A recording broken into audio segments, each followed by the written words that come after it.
Bonjour à toutes et à tous, bienvenue sur votre chaîne d'information régionale. Ravi de vous retrouver pour de nouvelles images, de nouvelles informations avec ce nouveau journal préparé par l'ensemble des équipes de la rédaction. Avant toute chose, bien évidemment, vos prévisions météo. On attend une légère dégradation dans les prochaines heures pour ce jeudi dans la région. Des nuages, des perturbations et peut-être même quelques averses par endroits. Le soleil sera beaucoup plus voilé, plus timide en ce jeudi. Mais les températures resteront de saison, 25 degrés à Lille, 21 degrés à Boulogne. On en reparle bien évidemment juste après ce journal avec les prévisions météo complètes. À la une, on parle d'emploi, un sujet toujours aussi important dans la région et au cœur de nos préoccupations à la rédaction. On évoque notamment ce chiffre de l'APEC pour l'emploi des cadres, 300 000 recrutements de cadres attendus d'ici 2021. L'emploi des cadres progresse d'environ 5% par an en moyenne en France ainsi que dans la région. Une vitalité pour l'emploi des cadres et un enjeu majeur pour les recruteurs dans la région. 60% de ces recrutements se feront dans les services, 30% dans le commerce et l'industrie. Plus précisément encore, on attend 17 000 recrutements de cadres dans les prochaines années dans la région. Un chiffre expliqué en partie avec Valérie Fesneau, déléguée régionale de l'APEC Hauts-de-France, quant aux métiers précisément recherchés. Les 6 métiers qu'on a identifiés comme étant les métiers les plus recherchés dans ce deuxième trimestre 2019 sont des métiers qui touchent au développement informatique, aux ingénieurs d'affaires, à tout ce qui touche à la représentation commerciale et à la promotion des ventes. On cherche beaucoup de commerciaux aussi. Des métiers qui sont en lien avec la qualité, tout ce qui touche à la gestion de projets informatiques, et puis les métiers de la distribution et des points de vente.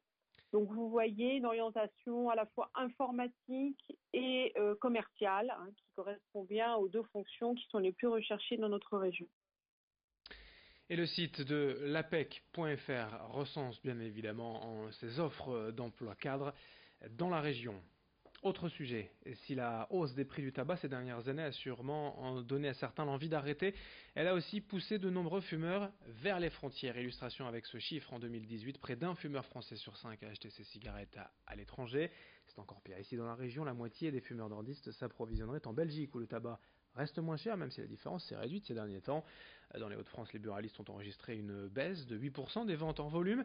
C'est surtout le chiffre d'affaires des produits annexes qui baisse, car les fumeurs désertant les buralistes de quartier au profit des frontaliers achètent moins de choses lors de leur passage. Les professionnels souhaitent donc une harmonisation des prix en Europe. Explication au micro de Margot Sey.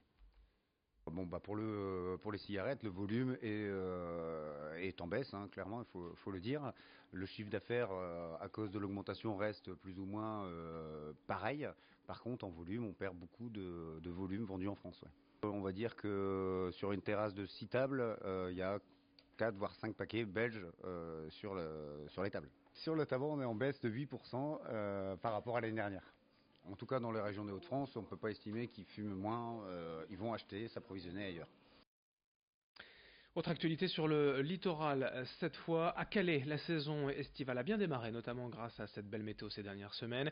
Mais depuis cette année, surtout les Calaisiens profitent aussi du village gourmand, de nouvelles cellules commerciales installées sur la plage et à l'exception notable des beignets tunisiens. En conflit avec la mairie, les commerçants semblent plutôt satisfaits de ces installations. Le cadre est plus agréable, plus uniforme aussi d'un point de vue esthétique, mais il y a tout de même quelques contraintes selon les professionnels, notamment le manque de parking à proximité des emplacements, ce qui éloignerait une partie des Calaisiens. Explication au micro de Corentin Escaillé. C'est pas mal quand il fait beau, c'est très très bien. Si on a du tourisme, c'est très bien. Mais au point de vue local, sur une année, on a peut-être moins, on a à l'endroit même ici, peut-être moins de clients. Pour quelle raison? Toujours le même problème de stationnement. Les gens aiment bien aller avec leur voiture, manger leur glace, ils peuvent plus se déplacer sans voiture. Voilà, ils vont pas faire 500 mètres avec une glace. Surtout que la glace, c'est un produit qui ne se transporte pas. Et dès qu'il y a un coup de vent ou n'importe, arrivé à la voiture, elle est fondue. On enchaîne avec toute autre chose, notre série de l'été pour évoquer les livres incontournables de cette saison estivale pour partir en vacances et se détendre. La sélection d'Hélène Woodhouse de la chouette librairie à Lille, mise en image par Edil Gunaï. Dans les super bons romans policiers pour cet été, je vous conseille Population 48 d'Adam Stenberg, publié chez Super 8 Éditions. C'est génial, c'est un huis clos qui se passe dans un petit village qui a été créé avec que des condamnés en fait, des gens qui au lieu de faire leur peine de prison se retrouvent ensemble dans ce village. Au moment où le livre commence, ils sont 48 et en fait ça fait 8 ans qu'ils sont là, mais tout d'un coup un petit grain de sable dans l'engrenage et tout déraille, les morts commencent et ça va s'envenimer, prendre des proportions assez catastrophiques dans ce huis clos. Donc c'est jubilatoire, c'est écrit avec beaucoup d'humour, on prend plaisir à voir tous ces gens tomber, c'est terrible, mais quand même on est très attaché à 2-3 personnages et on espère que leur destin va se sceller de façon positive pour eux. Voilà, c'est super chouette. Population 48, je le recommande à tous les gens qui aiment se faire plaisir avec un roman avec du suspense, plein d'action, mais aussi une écriture très sympa et très ludique.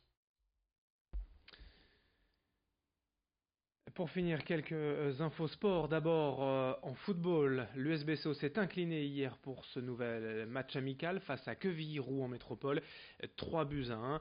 Du côté du LOSC, les Dogs vont accueillir une nouvelle recrue, le défenseur croate Domagoj Bradaric, âgé de 19 ans, en remplacement du latéral gauche Youssouf Koné, parti à Lyon. Le montant du transfert pour ce défenseur croate, 7 millions d'euros. Une dernière image aussi, et rapidement, une éclipse partielle de lune visible hier soir en France et dans la région, l'occasion d'aller observer le satellite naturel de la Terre tout juste 50 ans après les premiers pas de Neil Armstrong et Buzz Aldrin le 20 juillet 1969. À son maximum, à 23h30, 60% de la surface visible de la Lune était dans l'ombre. Pour assister au spectacle, le club d'astrologie de la métropole illoise avait réuni quelques curieux à Villeneuve d'Ascq, à l'abri des lumières et de la pollution urbaine. Pour rappel, une éclipse de lune se produit lorsque le Soleil, la Terre et la Lune sont alignés et que le Soleil se retrouve dans l'ombre de notre planète. Image signée Xavier Silly. Fin de cette édition, à suivre dans un instant vos prévisions météo, puis d'autres infos dès le prochain quart d'heure. A très vite.